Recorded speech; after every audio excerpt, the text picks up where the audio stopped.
Assalamualaikum warahmatullahi wabarakatuh.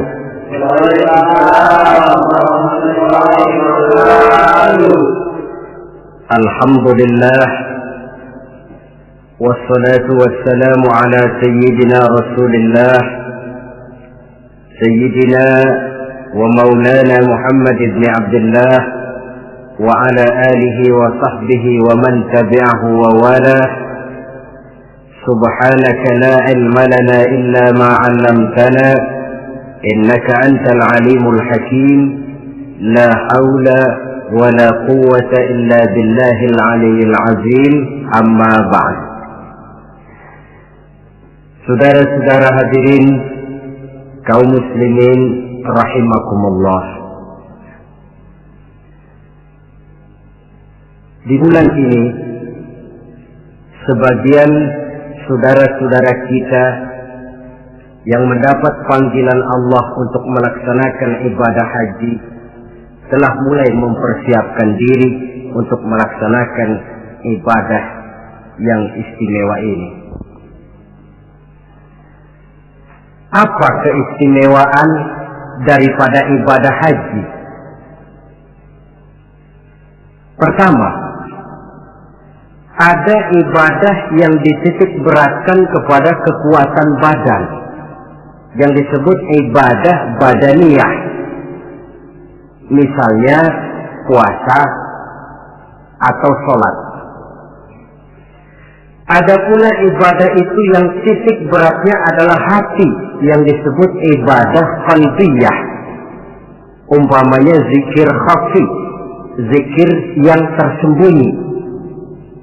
Dan ada juga ibadah itu yang disebut ibadah maliyah, ibadah yang titik beratnya justru kepada harta, seperti zakat, infak atau sedekah. Adapun haji gabungan dari keseluruhannya, ibadah badaniyah, qalbiyah, maliyah. Badan ikut melaksanakan, hati turut juga, harta pun keluar. Bahkan kurang salah satu daripadanya, jelas tidak akan bisa terlaksana ibadah ini. Umpamanya badan sehat, hati pengen benar bikin uang, tidak punya, terpaksa bengong. Atau uang ada, badan sehat, tapi hati belum kepengen. Barangkali ke New York sampai, ke London, Paris, mondar-mandir, tapi ke Mekah nggak bisa sampai. Lantaran hati itu yang memang belum pengen. Jadi ibadah haji ini merupakan gabungan badaniyah, qalbiyah, maliyah. Yang kedua, ibadah-ibadah yang lain jika sudah sampai waktunya bisa dikerjakan di berbagai tempat. Ramadan, kalau sudah masuk waktunya, mau puasa di Jakarta bisa, di Bandung boleh, di Bogor pun jadi. Zakat, kalau sudah sampai haul dan nisabnya, mau dikeluarkan di rumah bisa, di kantor pun boleh. Tidak demikian dengan haji. Dia hanya bisa dikerjakan pada waktu tertentu dan di tempat yang tertentu juga. Kan belum pernah kita dengar orang pergi haji ke Cengkareng. Waktunya tertentu, tempatnya pun tertentu juga. Ini keistimewaan daripada ibadah haji. Oleh karena demikian istimewanya ibadah ini, Allah Subhanahu wa ta'ala mendorong melalui lisan baginda Rasulullah sallallahu alaihi wasallam, di mana Nabi bersabda, al-hajjul mabrur laisa lahu jazaa illa al-jannah. Bahwa haji yang mabrur tidak ada balasan lain dari Allah kecuali surga. Pada kesempatan ini saya ingin ikut menitipkan pesan dan kesan kepada saudara-saudara kita yang akan menunaikan ibadah haji. Apa yang sebaiknya dipersiapkan? Pertama, dan ini yang terpenting, niat. Dengan meninggalkan tanah air menuju Makkah, Madinah, kita bukan turis, bukan mau pergi piknik, Jangan ada niat lain selain niat ibadah karena Allah. Walaupun kita bertemu dengan tempat yang baru, pengalaman yang baru, teman yang baru, tapi niat pertama untuk ibadah karena Allah. Kenapa niat ini penting? Kadang-kadang, maklumlah, begitu turun di Jeddah, masuk ke pasar, sudah virus yang dicari, permadani yang dibeli, padahal haji belum lagi mulai, sudah cincin diributin.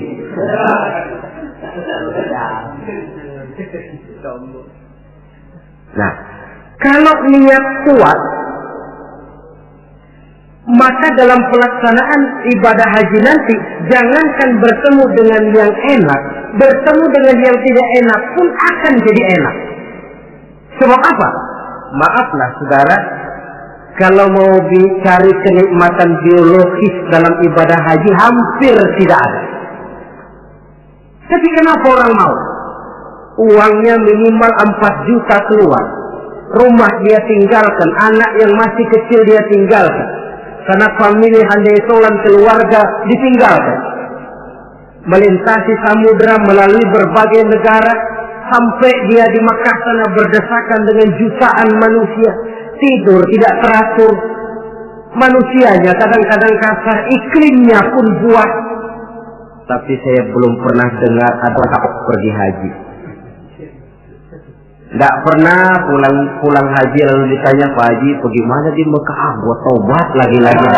Belum pernah ada. Belum pernah ada. Malahan yang sering kita dengar, bagaimana Pak Haji? Ya Allah Ustaz, pada waktu saya melakukan tawaf wida, mengucapkan selamat tinggal kepada Ka'bah, akan kembali ke kampung halaman dengan air mata berurai membasahi pipi tanpa terasa. Dikala itu batin saya menjerit, ya Allah, kapan saya bisa kembali kemari lagi? Pulang saja belum, sudah mikirin mau kembali. Apa yang dirasakan? Kebahagiaan batin karena niat kuat lantaran bisa menjawab panggilan Allah. Kalau hati bahagia, batin bahagia, penderitaan badan tidak terasa. Ini yang harus digarisbawahi. Kalau hati bahagia, penderitaan badan tidak terasa. Kita ambil contoh. Ibu kita dikala melahirkan kita, pilihan cuma 2. Kalau tidak hidup, mati. Betul apa betul?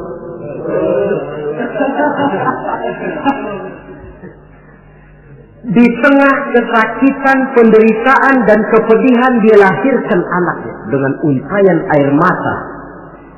Begitu anak lahir dengan selamat, di tengah kepedihan tiada tara, si ibu senyum. Alhamdulillah, anak saya lahir dengan selamat.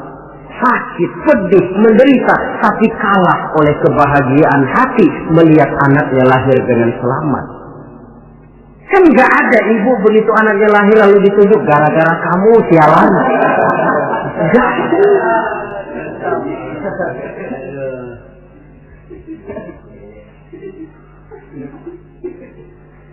Zaman kita masih muda dulu,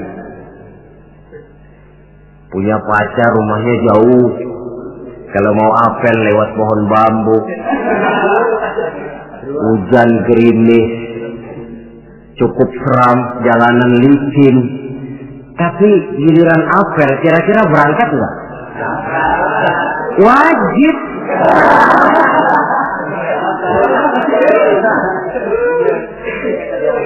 Hilang rasanya itu jauh.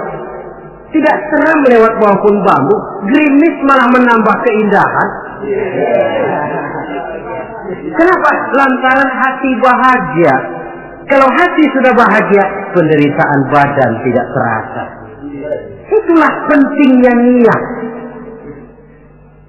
Kalau memang niat lemah, yang dekat pun terasa jauh. Tapi kalau niat kuat, yang jauh akan terasa menjadi dekat.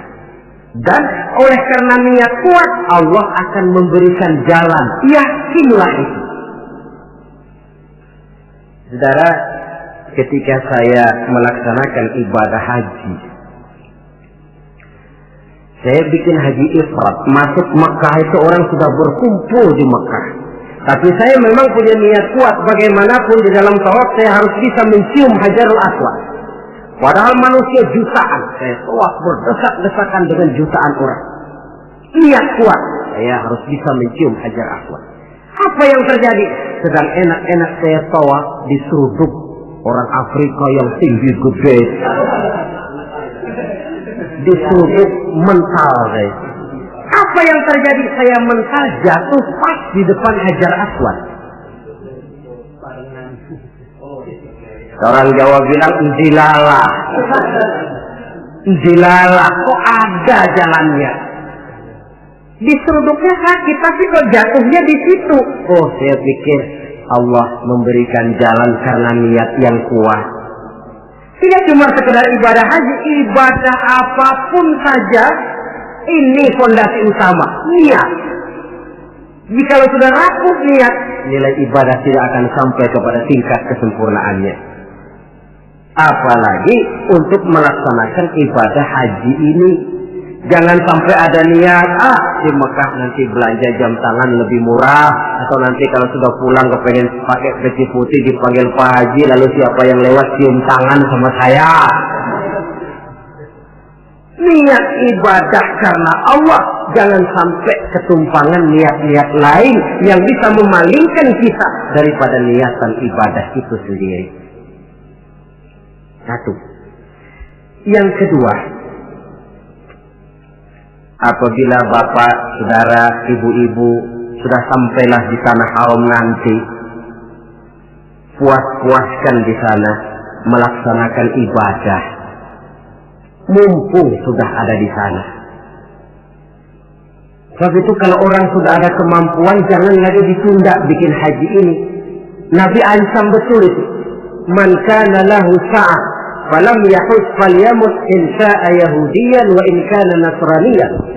Apabila orang sudah memiliki kemampuan untuk berhaji tidak dia laksanakan, dia boleh pilih mau mati secara Nasrani atau Yahudi. Imam Syafi'i berkata boleh juga ditunda sampai tahun depan, tapi dengan catatan.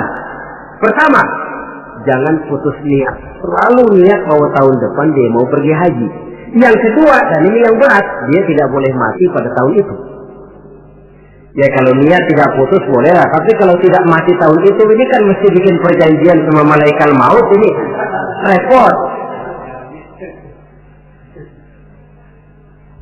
Mumpung ada di tanah haram, apalagi di tempat-tempat yang mustajabah, di mana doa dijawab Allah, kuatkan diri melaksanakan ibadah. Mumpung ada di sana.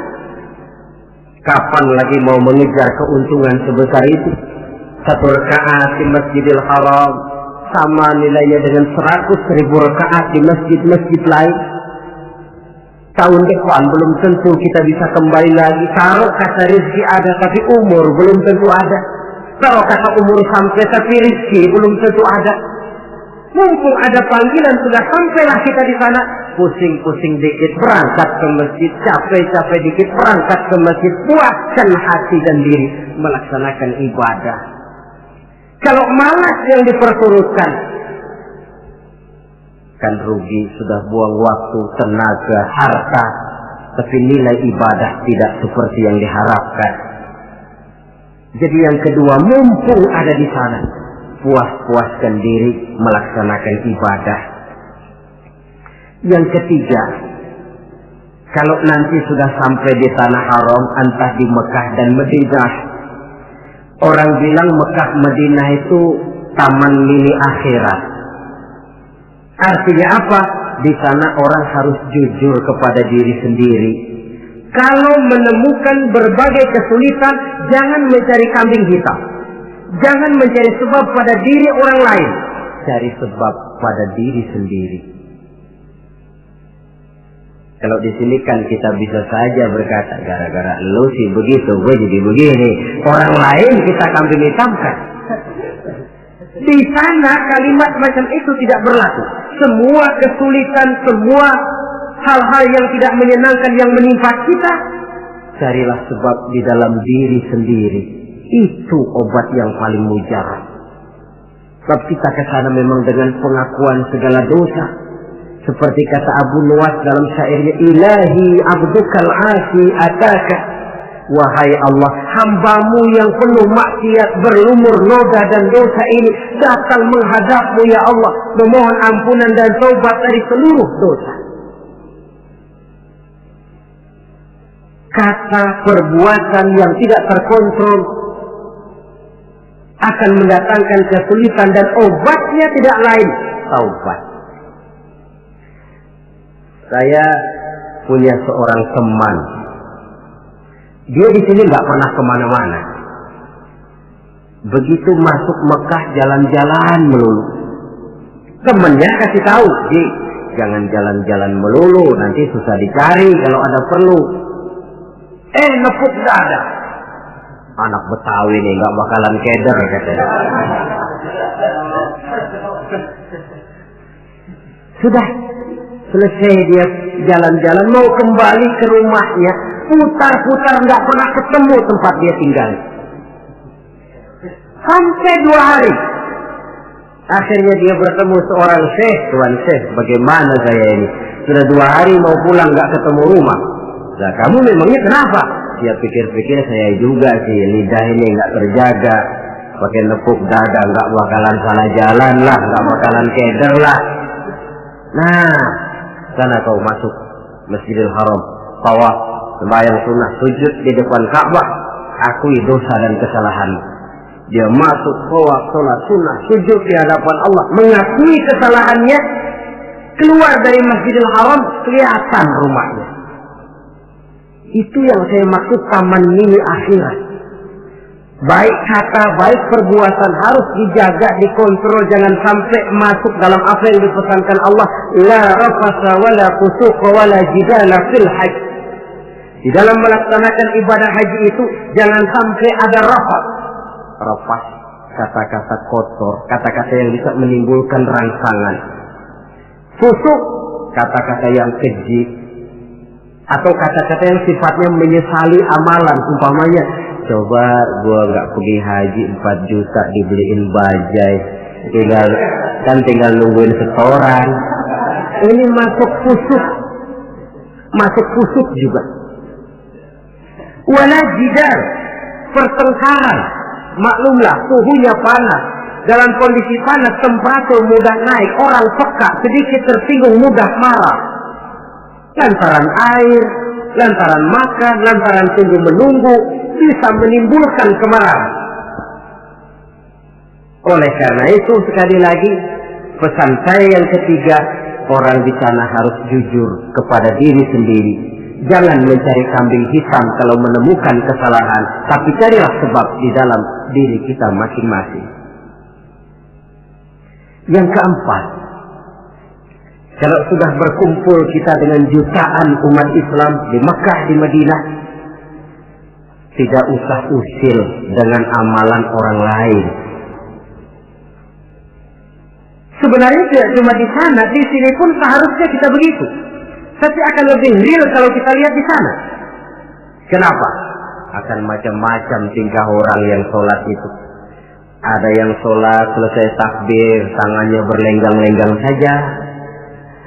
Ada yang sholat, malah saya pernah lihat sholat sambil gendong anak.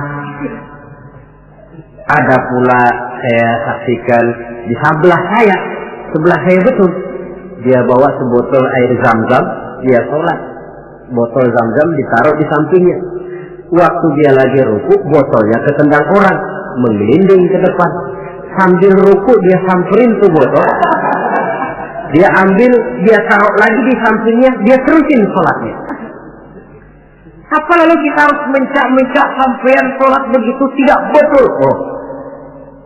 Kembalikan saja kepada ajaran Allah. Lana a'maluna walakum a'malukum. Kami akan mengerjakan amalan yang kami yakini benarnya. Tuhan pun persilakan mengamalkan amalan yang Tuhan yakini benarnya. Tidak usah usil dengan amalan orang. Ini juga seharusnya kita wujudkan dalam kehidupan di sini. Coba apa? Maaf. Dalam proses perkembangan Islam di Indonesia, dia tidak pernah sunyi dari orang yang tidak senang melihat dia tumbuh dan berkembang dengan pesat. Orang yang tidak senang tentu berusaha bagaimana memporak-porandakan Islam ini. Menghantam Islam terang-terangan jelas tidak mungkin dan tidak berani. Kenapa? Bagaimanapun kondisinya umat Islam, bagaimanapun bodohnya umat Islam, ada satu hal yang positif. Apa itu? Fanatisme agama. Dia masih sanggup ngomong, Mas, gua emang kagak sembahyang, tapi agama gua lu acak-acak, gua bacok.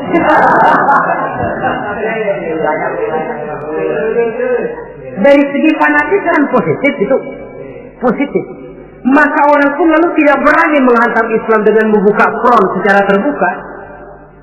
Mau menghantam Islam, mereka belajar dari Van der Plas, dari Dr. Gronya, masuk ke tengah-tengah umat Islam. Kalau perlu pakai peci, perlu pakai sorban, nggak bisa assalamualaikum, latihan assalamualaikum. Bikinin kalau perlu merek Islam, yang mereknya Islam, tapi tujuannya bikin kacau dalam Islam. Lihatlah Islam sejati, Islam murni, paling akhir Islam jamaah, lebih akhir lagi Islam ingkar sunnah. Mereknya Islam. Tapi ini kalau sudah mengkafirkan orang yang tidak sepaham dengan dia, kan sudah mulai menimbulkan benih kekacauan. Kalau cara ini dirasakan tidak berhasil, diputar lagu lama. Apa lagu lama itu? Lagu khilafiyah. Satu pakai usolih, 1-3 bisa RT. Satu kunut, 1-3 bisa kampung. Satu Jumat azan sekali, 1-2 kali bikin masjid lagi. Bukankah akan lebih baik mencari titik persamaan daripada sekedar memperbesar pola perbedaan? Apalagi kalau perbedaan itu menyangkut hal yang tidak prinsip, furu'iyah. Jika saya kalau ditanya orang, jawaban saya paling enak.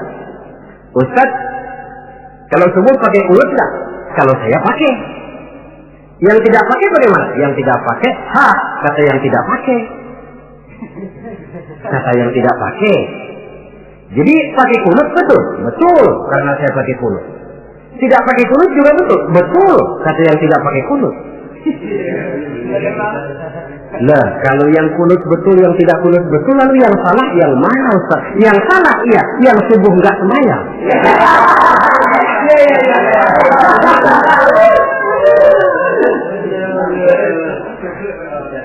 Daripada ribut kita mempertengkarkan kunut, kan lebih baik membicarakan bagaimana teman-teman kita yang belum subuh supaya sholat subuh. Proyek garapannya ada, sasarannya jelas. Hal-hal yang menyangkut khilafiyah semacam ini sampai kiamat tidak akan pernah selesai. Sebaiknya memang tidak usah usil dengan amalan orang, dan ini dicontohkan benar di dalam pelaksanaan ibadah haji. Kita lihatlah mereka yang sholat dengan tingkah macam-macam, dengan pola macam-macam. Apa lalu kita harus ngotot mempertahankan cara ini tidak betul? Oh, terlalu riskan. Jadi bapak, saudara, ibu yang nanti di sana melihat pengalaman macam-macam, tidak usah usil dengan amalan orang. Mari kita amalkan apa yang kita yakini benarnya.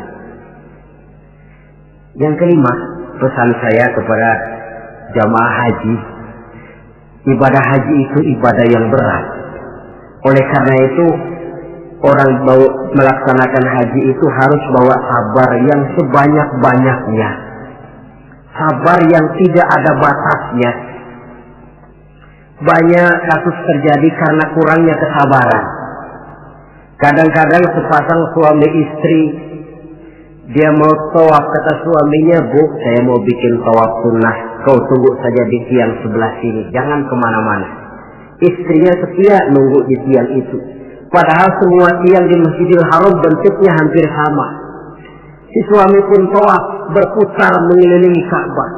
Karena tawaf berputar, pada akhirnya selesai tawaf, istrinya ditaruh di tiang sebelah sini, dia cari di tiang sebelah sana.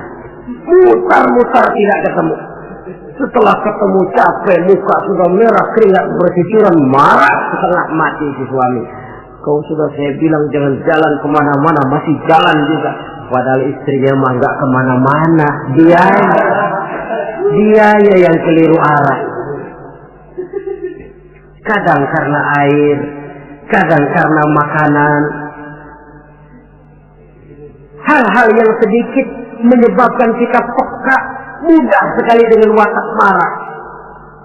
Dikala berpakaian ihram, sabar meninggalkan hal-hal yang menjadi pantangannya. Saya tidak bicarakan soal manasik, tata tertib pelaksanaan ibadah haji, karena manasik itu kalau diteorikan kelihatannya sulit, tapi kalau dipraktikkan nyatanya akan mudah. Saudara hadirin yang saya hormati, sabar itu kan tempatnya 3. Pertama, sabar dalam taat. Yang kedua, sabar di dalam meninggalkan maksiat. Yang ketiga, sabar pada waktu menghadapi musibah. Sabar dalam taat apa? Misalnya puasa. Biar lapar melilit perut, biar haus mencekik kerongkongan, kalau maghrib belum berbunyi jangan sentuh makanan. Sabar dalam taat.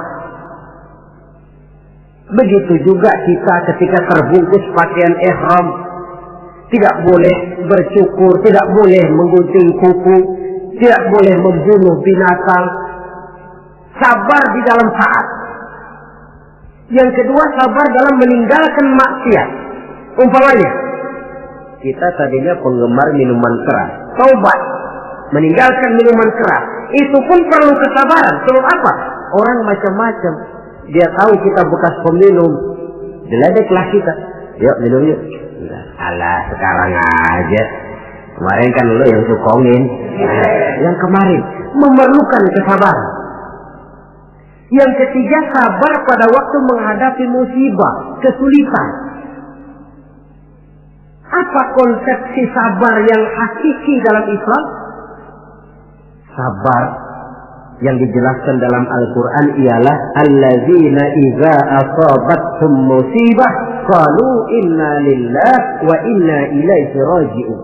Orang yang sabar ialah orang yang apabila terkena suatu musibah kembali kepada prinsip dasar inna lillahi wa inna ilaihi raji'un. Kami berasal dari Allah dan kami akan kembali kepada Allah. Bukan cuma pengucapannya tapi penghayatannya. Kalau suatu saat kita terkena musibah, kembali kepada konsepsi dasar inna lillahi wa inna ilaihi raji'un. Kami berasal dari Allah dan kami akan kembali kepada Allah. Bukan cuma sekedar ucapannya, tapi penghayatan kepada kalimat itu. Misalnya apa? Kalau suatu saat kita kehilangan harta, kembali kepada inna lillah. Dulu pun ketika saya hadir ke alam ini saya tidak bawa harta. Kalau sekarang hilang, inna lillah wa inna ilaihi raji'un. Kalau suatu saat kita harus melepaskan pangkat dan jabatan yang kita cintai, kembali kepada konsep inna lillah. Dulu pun ketika lahir ke alam ini tidak ada pangkat dan jabatan yang saya bawa. Kita kadang-kadang dapat musibah, ditinggal mati, sedih, innalillahinya tidak mau berhenti dari mulutnya, tapi nangisnya pun juga tidak mau berhenti juga. Penghayatan kepada kalimat itu yang berkurang. Jadi jikalau sadarlah kita dari Allah kembali kepada Allah, dalam kata kita ini termasuk pangkat, jabatan, harta, semua yang kita miliki dari Allah berasal kepada Allah juga dia kembali. Artinya sudah punya satu fondasi menghadapi musibah. Sebab beratnya suatu pukulan akan terasa agak ringan kalau kita sudah siap, ketimbang kita tidak siap walaupun bobot pukulannya sama. Karena itu melaksanakan ibadah haji harus dilantar belakangi dengan kesabaran yang hampir tidak ada batasnya. Inilah pesan saya. Kemudian kesan-kesan yang kita dapatkan dari pelaksanaan ibadah haji, saudara. Pertama, dengan melaksanakan ibadah haji itu kita akan melihat langsung sumber tempat timbulnya agama. Melihat tempat di mana Rasulullah dilahirkan. Melihat tempat di mana wahyu pertama kali diturunkan. Melihat tempat medan terjadinya perang Badar, perang Uhud. Dari menyaksikan langsung tempat timbulnya agama, timbul at-tamalluk ad-diniyah, rasa memiliki agama, sense of belonging. rasa kecintaan kepada agama dengan mengadakan analogi dan perbandingan. Ya Allah, para sahabat dulu, karena iman yang dijaga, karena agama yang dibela, mereka hijrah dari Makkah ke Madinah 450 kilo lebih, menempuh perjalanan gurun pasir yang gersang dan tandus. Zaman itu kendaraan paling deek onta.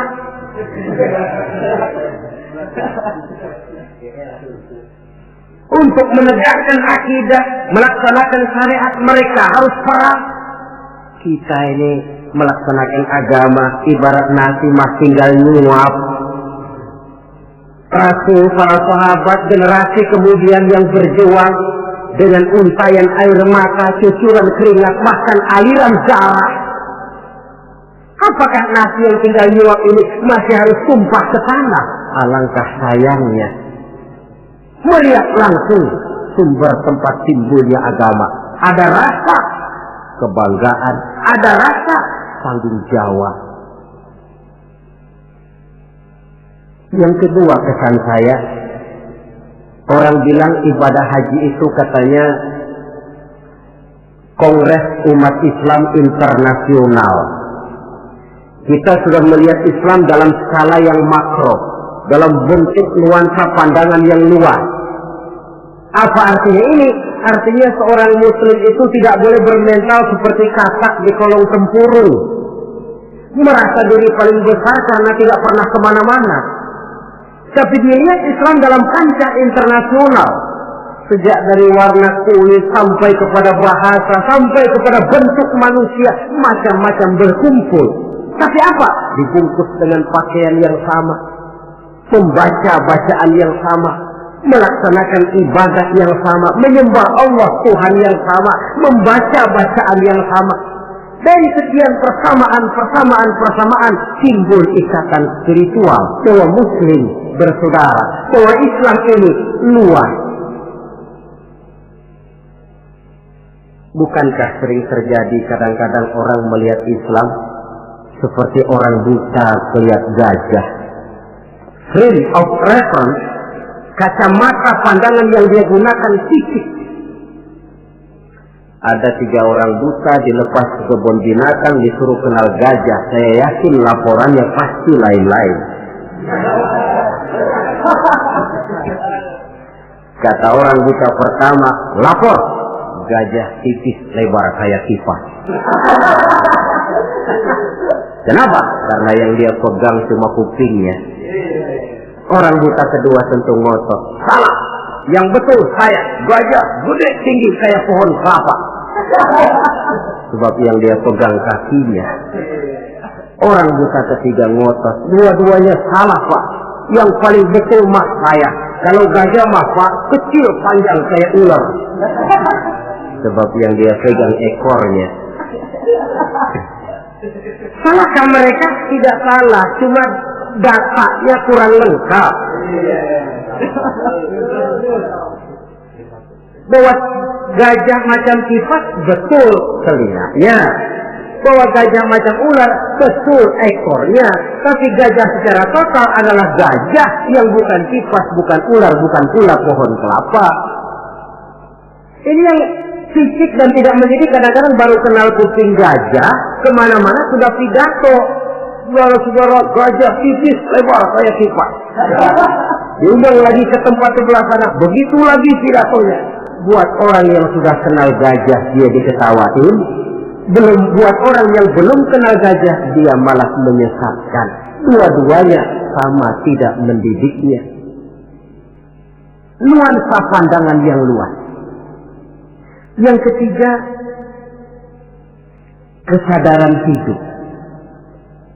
Dari mana ini dimulai? Dari pertanyaan dikala kita merenung di padang Arafat yang terhampar luas membentang, sejauh mata memandang cuma tenda-tenda putih 2 yang nampak. Dari mana kita datang? Di mana kita sekarang? Mau kemana kita akan pulang? Dikala itu air mata berurai membasahi pipi tanpa terasa. Inilah barangkali taman miliknya padang mahsyar di akhirat nanti.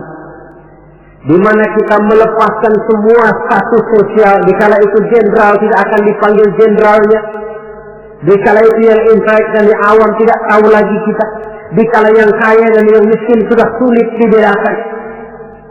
Bukankah itu pantulan daripada kehidupan yang pasti akan kita temui? Lalu dunia ini apa? Persis kalau diibaratkan dunia ini cuma sekedar sebuah panggung sandiwara. Sang sutradara Allah Subhanahu wa ta'ala, penonton malaikat, panggung sandiwaranya dunia ini, pemainnya seluruh manusia, skenarionya Quran dan Sunnah. Sutradara berjanji kepada pemain-pemain yang bermain dengan baik sesuai dengan petunjuk dalam skenario Quran dan Sunnah akan diberikan piala Kisra berupa surga. Tapi mereka yang menyimpang dari teks skenario sampai panggung sandiwara kacau, mereka pun akan mendapat imbalan yang sesuai. Saya Ustaz, ini peran saya dalam panggung sandiwara dunia ini. Saudara pegawai, saudara pedagang, saudara seniman, peran yang sedang kita pegang. Peranan kita pasti akan selesai dengan dua kemungkinan. Pertama, memang skenario-nya mengharuskan peranan kita sampai di situ. Selesai. Itu apa itu? Ajal. Yang kedua, panggung sandiwaranya yang memang sudah harus dibongkar. Apa itu? Kiamat. Jikalau panggung sandiwara ini sudah dibongkar, jikalau dalam teks memang peranan kita sudah habis sampai di situ, kembalilah kita kepada sang sutradara. Apa lagi yang kita bawa?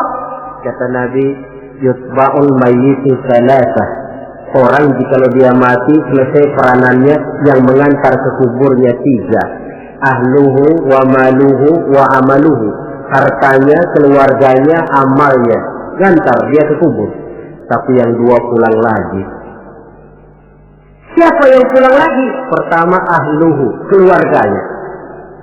Tidak seorang keluarganya yang bagaimana cintanya kepadanya yang mau ikut masuk ke dalam. Istrinya yang katanya sayang betul sama dia, yang waktu muda dulu pernah berjanji buat hidup semati di bawah pohon pete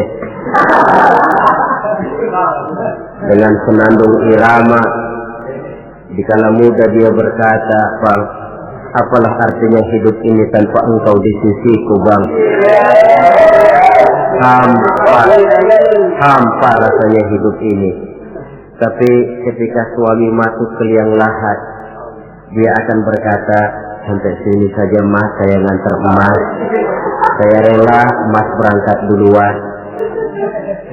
Temannya yang katanya sayang betul sama dia, waktu kuburnya diuruk paling keras injekin tanahnya. Mungkin ratusan mobil pelawat mengantar ke kubur, dilepas dengan pasukan kawal kehormatan, turun ke liang lahat dengan tembakan salvo 21 kali, 5 truk karangan bunga duka cita. Bila selesailah upacara pemakaman, selesailah yang selesai, tinggallah yang tinggal. Pasukan kawal kehormatan akan kembali ke asrama. Untayan bunga duka cita yang 5 truk akan jadi onggokan sampah. Tembakan salvo yang 21 kali tidak akan sempat membuat Munkar Nakir jadi mundur. Pak dikira kalau sudah ada salvo lalu Munkar Nakir pikir, gua kagak jadi tanya dah.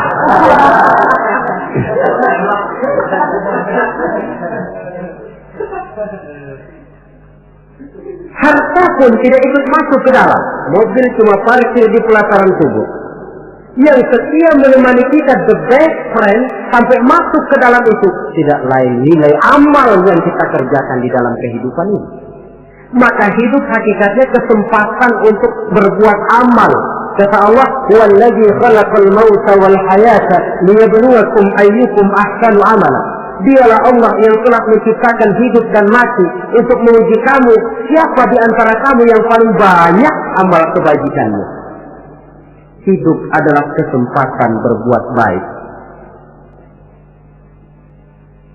Nah, status sosial Di padang Arafat saja sudah tidak berlaku.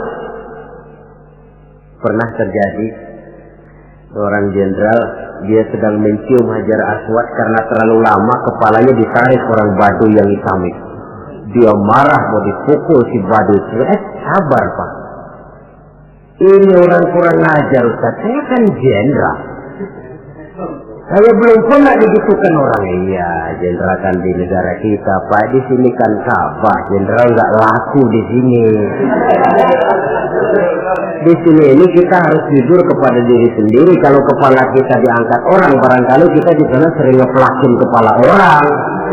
Oh ya, terbuka saja. Memang kita kemarin ini mau membersihkan diri, ibarat baju. Kita datang bawa baju kotor, berharap pulang mau bawa baju bersih yang bisa disimpan dalam lemari. Tentu saja baju itu mesti dicuci.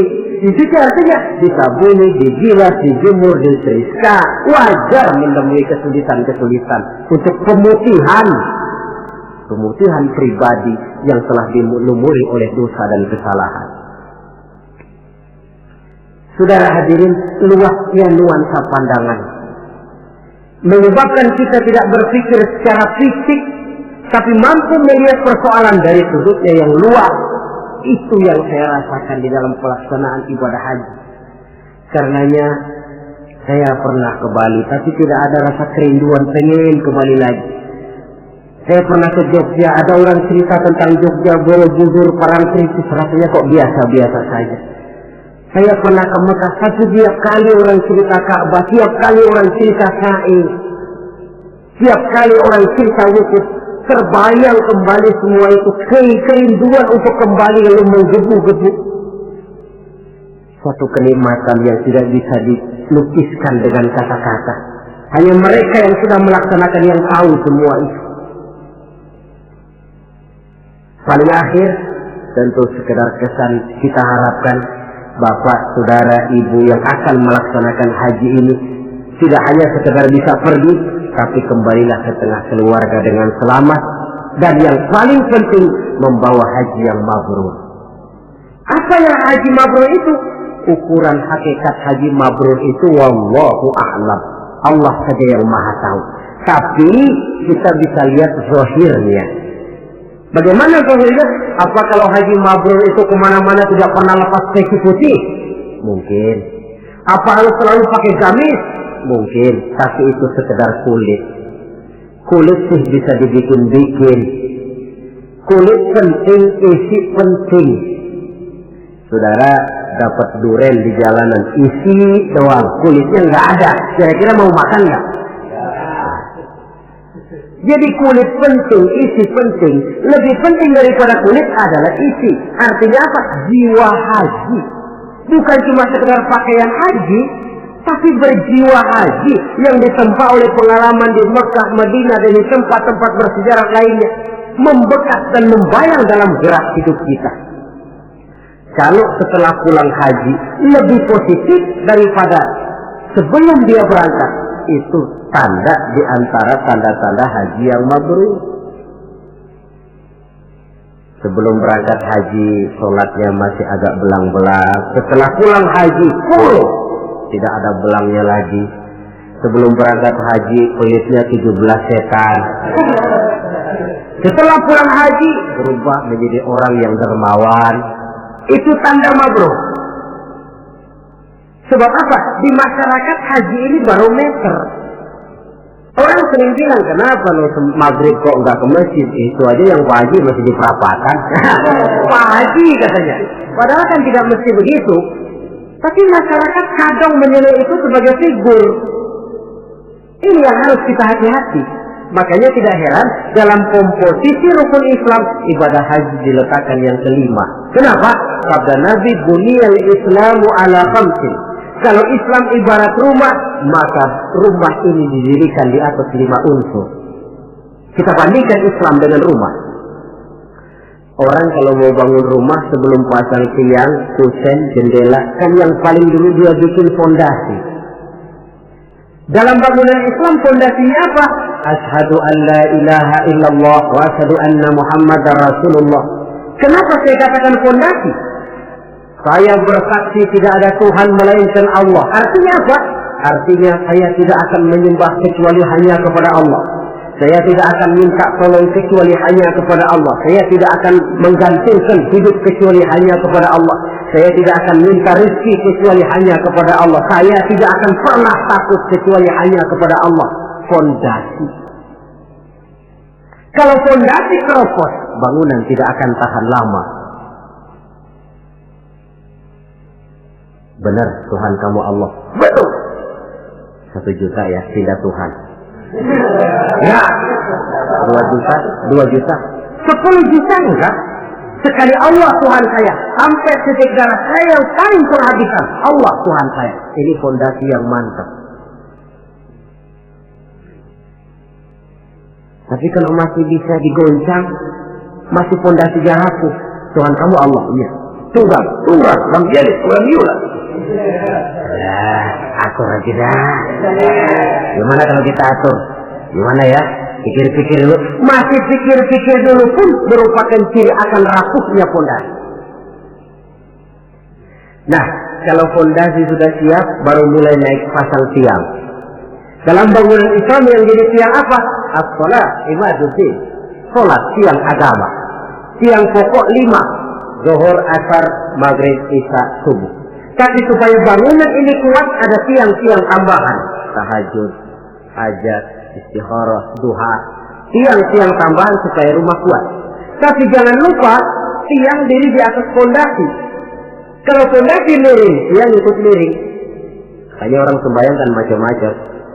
Ada yang harian, ada yang mingguan, ada yang tahunan. Yang harian itu ada yang mulus, ada yang belang-belang. Kalau yang belang, zuhur kena, asar out. Asar ketangkap, maghrib hilang. Maghrib kepegang, isya terbang. Ada yang mingguan, Jumat aja modalnya. Ngancam bener kalau sama Jumat. Ada yang tahunan, Idul Fitri sampai Idul Adha. Yang tahunan itu lumayan daripada yang polos. Saudara-saudara, fondasi sudah, tiang sudah. Kalau rumah supaya ada batasnya kan perlu pagar, dinding. Yang menjadi dinding kata Nabi, asyamu junnatun. Puasa adalah dinding, benteng. Kenapa? Esensi puasa kemampuan mengendalikan nafsu. Kalau orang hidup sudah sanggup dan mampu mengendalikan nafsu, ada benteng, pagar, nggak ngacak-ngacak kebun orang. Tahu batas mana yang dia berhak dan tahu batas mana yang dia tidak punya hak. Kemampuan mengendalikan nafsu. Nah, sudah, fondasi sudah, tiang sudah, pagar sudah, rumah supaya bersihkan harus ada jendela, pintu, lubang angin, kamar mandi yang fungsinya membersihkan. Dalam agama yang fungsinya membersihkan zakat. Kalau dia zakat mal, dia bersihkan harta kita. Dia zakat fitrah, bersihkan jiwa kita. Zakat tijarah, bersihkan tanam-tanaman kita. Makanya kalau orang muslim nggak mau bayar zakat, sama juga rumah nggak pakai pintu, nggak pakai jendela, nggak pakai lubang angin, nggak ada kamar mandi, panas, ilqab, kata orang kampungnya. Anak yang kecil tuh, adik-adik kita, kalau nggak dibayarin zakat fitrahnya, panas tuh anak, sangar.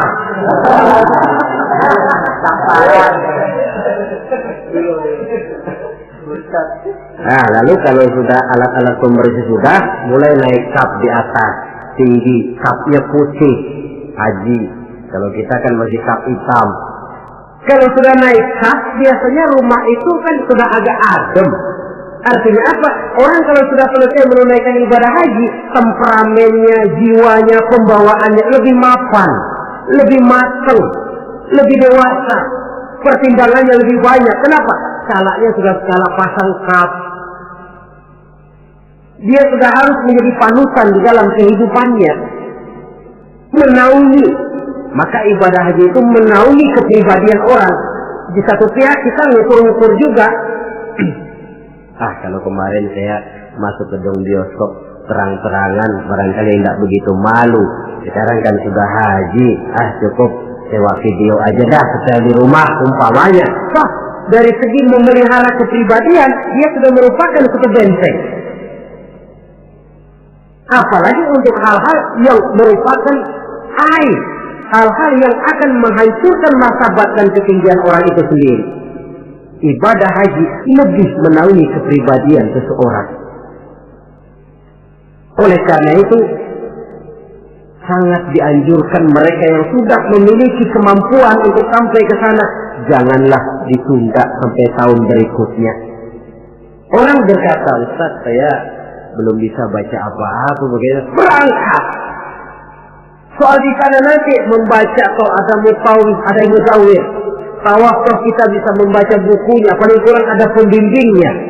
Daripada nunggu hafal semua, saya kira Ustaz juga jarang yang hafal bacaan-bacaan itu. Iya, kalau masih hidup, tapi kalau sudah keburu mati itu belum sempat hafal. Contoh saja, tiap putaran tawaf memang bacaannya lain. Putaran pertama baca ini, putaran kedua baca ini. Kalau harus hafal semua kan sulit. Tapi Islam prinsipnya la yukallifullahu nafsan illa wus'aha. Allah tidak pernah memberikan beban kepada seseorang kecuali sesuai dengan batas kemampuannya. Kalau baca sama sekali tidak bisa, baca saja doa sapu jagat. Tiap putaran, Rabbana atina fid dunya hasanah wa fil akhirati hasanah wa qina azabannar. Putaran kedua, Rabbana atina fid dunya hasanah. Boleh dan sah. Watak hukum Islam ini kan elastis. Tidak kalau sudah begitu ya mesti begitu. Aku tidak. Yang sering kaku kita umat Islam ini. Allah memerintahkan sesuatu. Kalau kemampuan melaksanakan perintah berkurang, stres perintah menurun. Sholat wajib berdiri kalau mampu. Tidak mampu berdiri, duduk sholat sembahyangnya. Kalau sembahyang duduk tidak bisa, berbaring. Kalau berbaring pun tidak sanggup, sembahyang dengan isyarat. Kalau sembahyang dengan isyarat masih tidak bisa, sembahyang dalam hati. Kalau sembahyang dalam hati tidak pula sanggup, disembayangin. Kalau dengan hati sudah tidak bisa kan sudah innalillahi namanya. Kalau kemampuan melaksanakan perintah berkurang, stres perintah juga menurun. Watak elastisitas, ya hukum Islam. Tidak kaku, tidak kalau sudah begitu ya harus begitu tidak. Suatu hari seorang datang melapor, halaktu ya Rasulullah, ya Rasul celaka saya. Ma'ahlakaka, apa yang bikin kamu celaka? Waqa'tu ala imra'ati fi Ramadan. Saya lagi puasa Ramadan, saya enggak tahan ya Rasul. Lalu saya nyelonong sama istri saya siang-siang. Nyelonong bagaimana? Ya nyelonong. Rupanya pengantin baru, tapi jujur, salah ngaku. Ya sudah, kalau memang begitu bayar dendanya. Apa ya Rasul? Bebaskan budak. Waduh, saya tidak punya budak ya Rasul. Betul. Kau puasa 2 bulan berturut-turut, tidak boleh diselang-seling. Enggak kuat ya Rasul. Enggak kuat. Betul. Yang sebulan aja nyelonong, apalagi yang 2 bulan, 2 kali nyelonong. Saya enggak kuat ya Rasul. Tidak kuat. Beri makan 60 fakir miskin, 1 orang setumut ya Rasul. Apalagi jangan memberi makan 60 fakir miskin. Istri saya di rumah sehari masak, 3 hari libur. Saya orang susah ya Rasul. Lagian saya pikir ya orang kebangetan juga, sudah melarang sama larangan kok berani gitu. Akhirnya Rasul masuk ke dalam kamar, keluar kembali membawa sekeranjang kecil kurma. Kalau kau sudah punya apa-apa, nih bawa pulang, sedekahkan kepada orang-orang miskin di kampungmu. Ya Rasulullah, apa lagi?